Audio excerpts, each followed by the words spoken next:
Jeg hedder Amanda Må, og jeg er ejeren af Copenhagen Pole Dance, og vi underviser i pole dance oppe i vores lille studie, og det er simpelthen stangdans for at komme i god form og have det sjovt.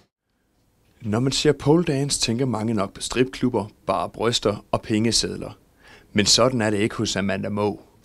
Hun underviser nemlig i pole fitness, som er blevet en mere og mere populær træningsform. Op på tåspidser, navn til rygsøjlen, træk skulderbladet ned, læn ud til siden, lille skridt med den inderste, sving ud, grib, kom hele vejen rundt.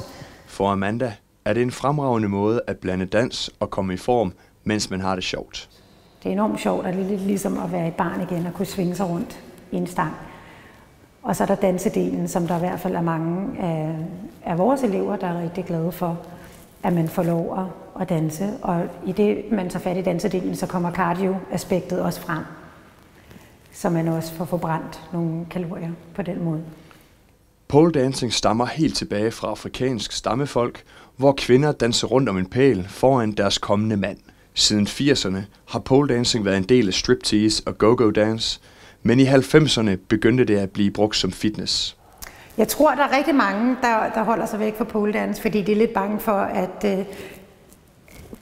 alle de gamle fordomme, jamen det er kun stripper, der pole danser. Og det er jo ikke det, der er sandheden den dag i dag.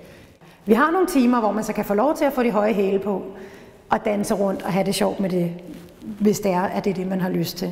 Men de fleste timer, de foregår i bartær og strømpesokker.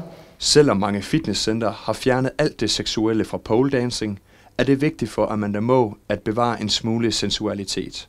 Du kan ikke tage de elementer fuldstændig væk fra det.